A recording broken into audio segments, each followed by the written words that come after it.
You are listening to the Scars and Guitars podcast. My name is Andrew Mackay-Smith, and this is my conversation with Lizzy Rose, who, amongst many things, is an exorcist. Let's hear what Lizzy has to say. Here we go. Because I've certainly got a few questions to ask you. So, Lizzy, on your website it states that you're an exorcist, and that fascinates me. Many will be familiar with the Hollywood definition, but can you actually describe what it means to be an exorcist? Yeah, it's I know, you make me think about the Hollywood definition when you say that, and how all those movies come about, and some of them are incredibly accurate and others are just ridiculous.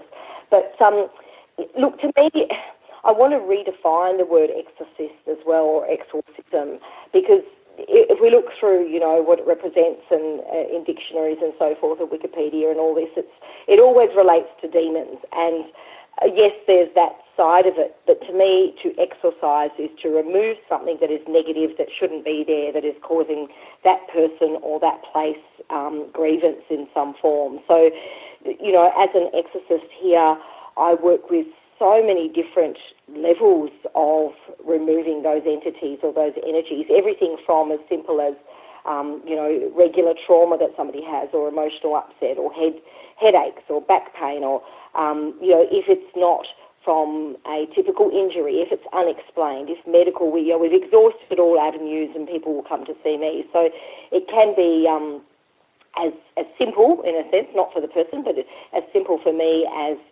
removing that, or as high-end, and there's sort of these levels or steps that I speak of until we get to demonic or variants of demonic energy.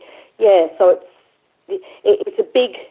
I think everybody thinks exorcism, always demon, there's one way and that's it, and there's no other, and it's, from my work, it's very, very different to that. So have you ever found that you've been in a position with the exorcisms that was uncomfortable or even a bit scary?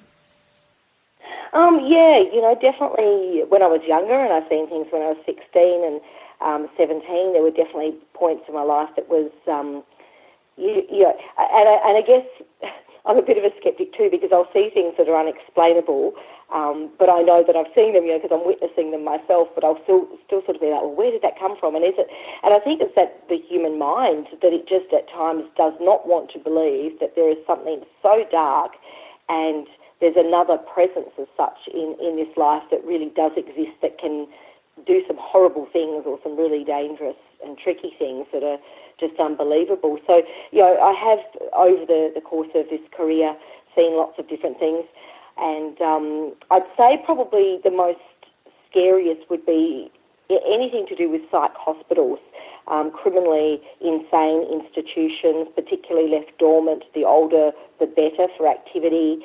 A lot of institutions that are sort of closed down and untouched for 80, 90 years, if not longer, and have had repeated patterns of hundreds or if not thousands of people abused over a long period of time. That is when you would have the most scary situations, generally sort of speaking, if I look back at my cases. So, that's... You're also in, of course, buildings or places or underground that is very hard to get out of. So I think it's more, thinking of the logistics there of just, I've had security go with me to certain cases, and I turn around and they've gone, they've taken off, they've ran, these big burly men, and they're just running up hills and stuff to get away because of what they've seen. And so it is scary in that degree, because you can be locked into places. I've been locked in tombs, locked in cemeteries, locked in graves. Really? Jeez, yeah. Yeah, so that's scary more from not the demonic side of things, but just, will this situation take my life? Will I not be able to breathe, or, not Yeah, ever the get out? claustrophobia of it would be horrendous, to be frank. I mean, I suffer from claustrophobia, and I went on an MRI machine only a couple of months back, and it was one of the worst things I've ever been through, and that was a bloody MRI machine, so I couldn't imagine what it would be like to be locked in a tomb. It absolutely, and I agree. I had that MRI experience, and I don't like it either. And I am claustrophobic, and I'm scared of heights and scared of, being, again, like in tunnels or anything that's closed and you can't... So I've got the extremes there that I just genuinely fear, nothing to do with demons, but add a demonic entity or a haunting. Yeah, and it can be, because you're thinking about your own life and your exit point and, reducing the panic, but at the same time you're dealing with something that's otherworldly. And I've been warned too, that brings me to think of certain situations where I've been warned from the other world, the other side, to get out, to stop doing what I'm doing. If I keep going, you will be removed. So there definitely is a risk, but I find it so fascinating, that there are these other energies. It's just really incredible. I think it's fascinating. It's very real to me, and they have all different languages. They have all different sounds, smells, shapes, forms. They're able to manifest. What I see, again, generally speaking, if I look over my cases, and a few cases that come to mind, is they'll often manifest or shape-shift into what that person, that human, dreads the most. And I find that's really fascinating from an exorcist point of view, because, it's, if you see snakes or you see certain things, it's like, oh, hang on, it's actually not a snake, it's just this entity, this energy manifesting that. So how much are they in touch with that person's mind? How much are they feeding off of their thoughts? Or, and that's just, you can't make that up. You can't, I have cases where I went to an aged care centre on the weekend for a case, and, this particular lady opposite the case I was seeing hasn't spoken for like 20 years, and yet she will manifest in her mind certain fears, and the entity that is present in that building will appear as those fears. Now, the woman hasn't been able to speak. She's never told a human soul, because she can't actually talk. She's dumb. So, and when other people are seeing that, how can they, I always say to people who are a bit sceptical, well, that's something you can't make up, and you can't, how can you explain it? You've got everybody seeing these particular things that this woman is scared of, and I can communicate and see that they are very genuine fears. So it's just fascinating. Yeah. So why do otherworldly beings get such a kick out of scaring the living daylights out of us here in this dimension? I think some cases it's just a play. And again, if I look, because there's so many different cases, that if I just generalise, I'm just sort of poring over my 20 or so years of cases and just pinpointing certain things for you, and it feels to me from my experience that they'll play on the energy. So a demon or an entity or entities or fragments of entities even, or lower level demons which are very animalistic in nature, it's a real taunting. They don't particularly or commonly possess someone to kill them. It's very rare. I just want that body. That's it. I'm just going to wipe you out. You're just going to die. It's a game, and it's a feeding. And initially, it's just seeing energy.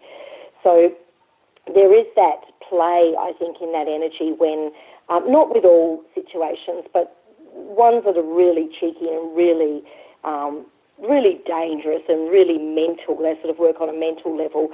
That is when that play and even that assessment or diagnosis is very difficult, because they will play with that person's mind so much that the way that that person will manifest their symptoms is very similar to schizophrenia or bipolar or, the lower level, even depressions. There's a real fine line, and I think they build up some sort of relationship from my experience with that energy, and it depends.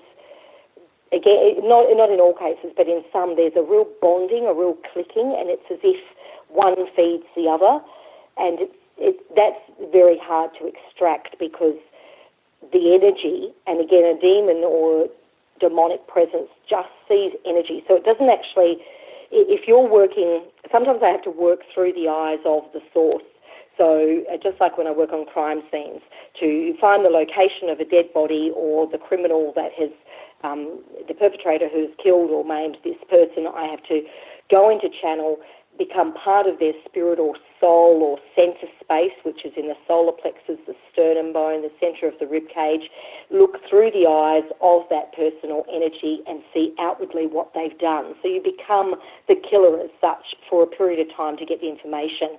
And when you do that with a demon, I've noticed, to a degree, a very lesser degree, because it's very dangerous to do that. You can get taken yourself. Wow, okay. But I see what they're looking at is very different to when I work with a killer. You know, a killer will see the human form, male or female, and everything else. It's quite horrible, but it's very human. Even if it's a schizophrenic, an absolute a person who's lost every sense of, you know, intellect and morals, they're still seeing that victim as a shape of a human. It talks and walks like a human.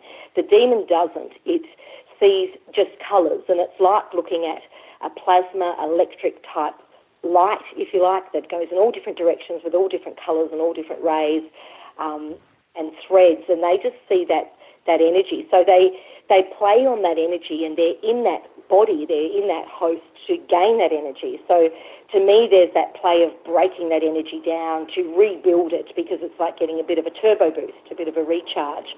So it's a real, whether they knowingly, and I think some do knowingly have some sort of idea that they're doing that, and others don't, depending on where they come from. But I see that pattern.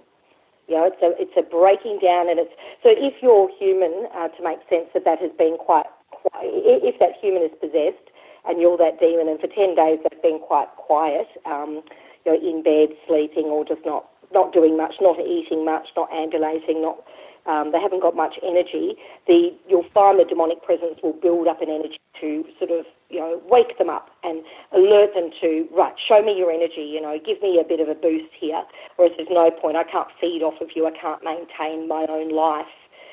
So hence psychotic episodes that you often see with people when, say, you know, but the person's been quiet for 2 weeks and all of a sudden they stand up, scream and jump out a 2-story window. You know, that's in that sense because that energy is pushed and pushed and pushed to regain energy. So, yeah, it's quite complicated and it's sometimes hard to explain. So I hope I'm trying to make sense of a very... No, you made sense of a very complicated subject matter, actually. Yeah. Good. Yeah. Good. So, yeah. You know, I had an experience when my father passed away, and I think I didn't have a great relationship with my father, but when he passed away, he gave me a bit of a glimpse of what it was like on the other side, and it was the most superb feeling that I've ever felt, ever. Nothing even comes close to even trying to be able to describe what he gave. He gave me a little bit of what Eckhart Tolle refers to as an enlightenment, and it lasted about 3 or 4 weeks. It just felt like everything made sense, you see, and I often wonder why these entities, if that's available to them, why do they bother hanging around here? I mean, God, we're a fairly low level. I mean, our biological environment is stunningly diverse and it's beautiful, but we as humans can be very dense and very complicated. So I just wonder why they want to hang around when I myself have had a bit of a taste of what's beyond in the next dimension. Why would you stay here when you can go to that? And this is the thing, I don't think they can, because, again, for the most part, oh, sorry, let's clear my throat. For the most part, I see when I'm battling these sort of energies that where they're banished to is never the higher realms. There's never a place in that exorcism where it's, you know, they're enlightened or I can pass them off into the light.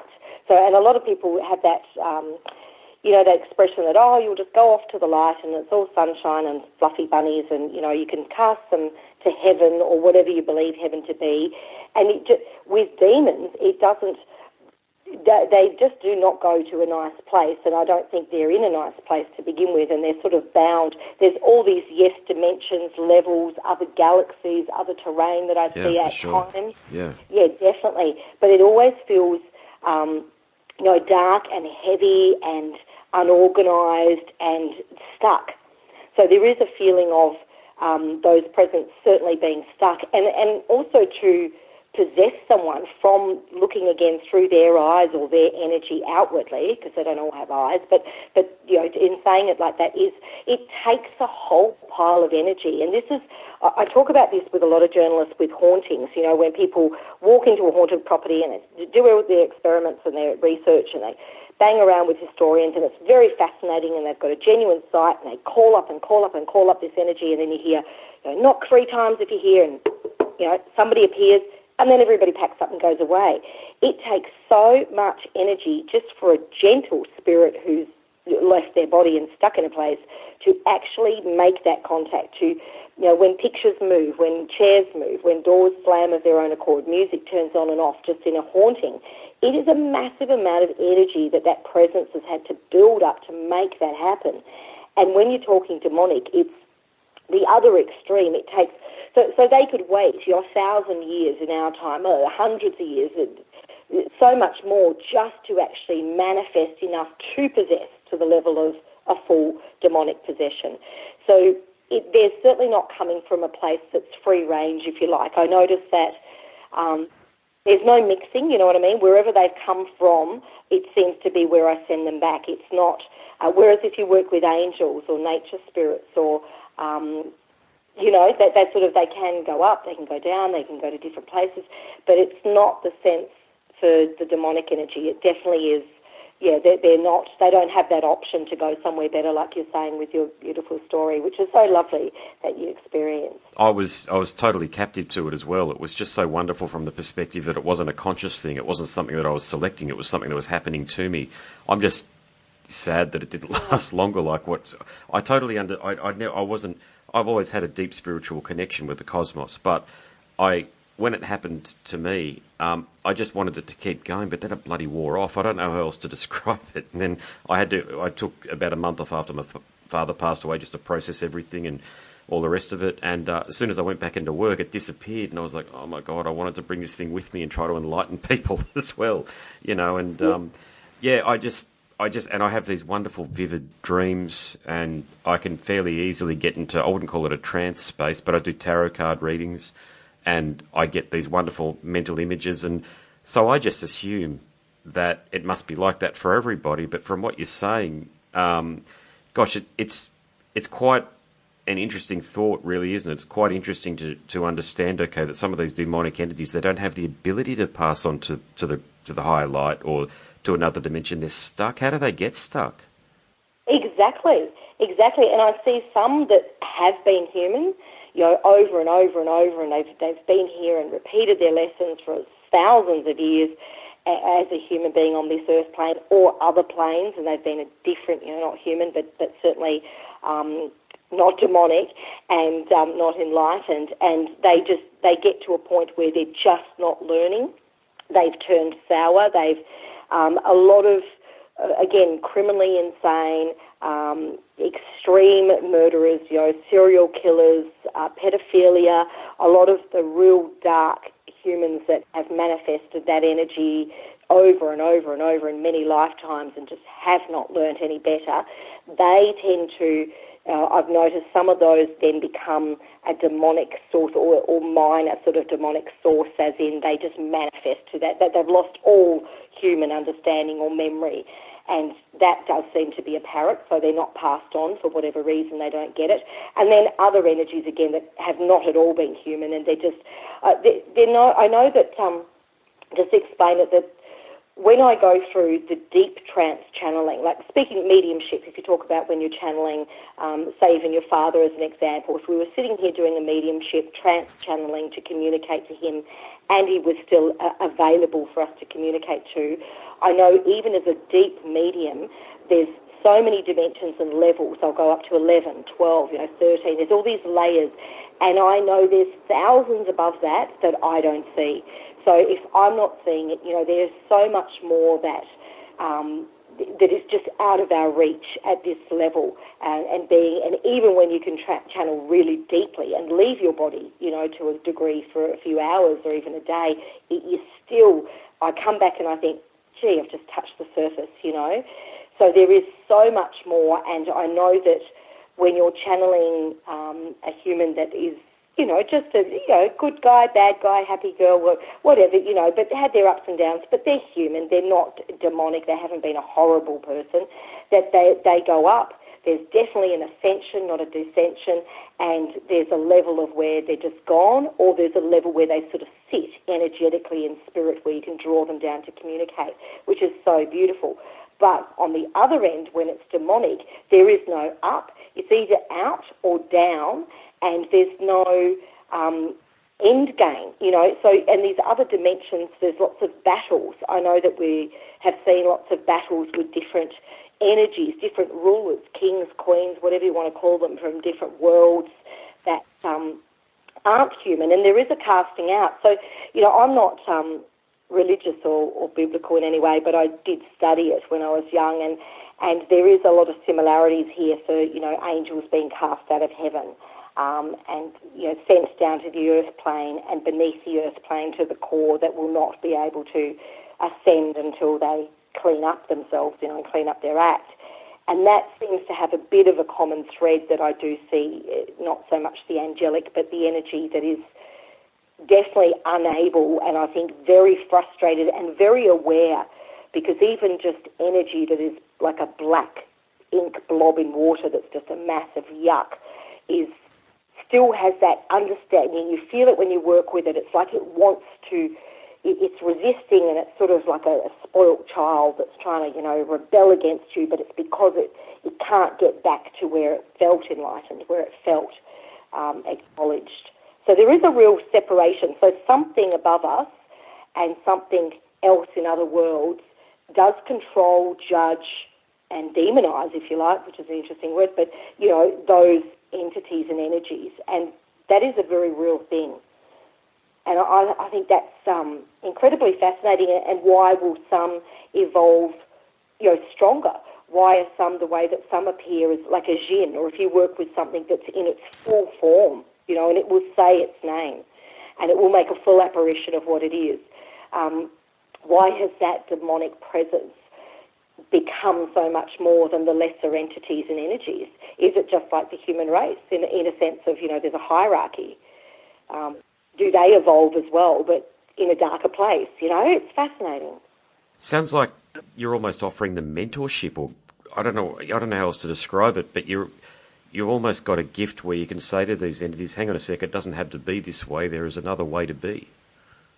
Yeah, and this, again, that part of exorcism where you're calling out and separating, and I've got a big beef that I wanted to sort of share with the world, with just the understanding for those that are interested of when you're exercising those entities and having those conversations of such, because you can't just, it's like going into, again, a place that's haunted and raising everything and smoking this and burning that and throwing water and saying a whole pile of rituals. You are still calling out that presence, and there is a form of communication just like we're having now, and there has to be some sort of understanding between the two of you, whether you like it or not, whether they're horrible or not, that gets them or it to a point where it's then okay to release. Just go and get out, that's it. And this is where it's dangerous in exorcism, if the priest or practitioner or home exorcist doesn't know what they're doing and they're exorcising the entity whilst directing all that energy at the victim, at the host. That's when there can be death or brutal, inflictions on that person. So it is a calling out, a separating of the energy aside or above or behind that person, and then attacking it, but attacking it from an intellectual, like you're saying. There is that, in most cases, there's some sort of, it's not like a human conversation, but it is a conversation of sorts of, it'll sort of say, well, I'm going to go over to this side of the room, what are you going to do about it, as in the sense of where it moves. And there is a game, there is sort of like I have to be quick, I have to be on guard, I have to be, and that's why I call it a battle in a way, because I have to be very aware of its taunts and its changes of manifestation while we're having this altercation. But I do know, no matter whether they're full-on or whether they're slight, they enjoy. Again, it's an energetic exchange, and they're just working off of my energy, and there's some sort of pleasure, even if it's horribly dark, there's some pleasure that is gained from my continual exchange, which is probably about 45 minutes to an hour typically, with just that energy. And the victim's forgotten. The host, that body that's laying there, that person is usually just in another place, quite restful and a little unaware. So that does occur. Yeah, there is a real understanding, and then that banishing occurs. And a lot of people ask me as well, do you see the same entities or demons return? If you exercise them, where do they go and can they get back? And it's very, very, very rare to actually see a similar presence or one of its kin, if you like. Like with the jinn, I'm thinking there with the Egyptians and the Muslims. I work with the Arabs a lot, and the jinn, the Turkish people are definitely cursed by this jinn in history, and you'll see its form again, and it's like, oh, are you a cousin or a brother, or you're very similar, but you're not the same. So yeah, how does that work? Do I banish them, and are they then in some way communicating, and then they'll track down that soul again?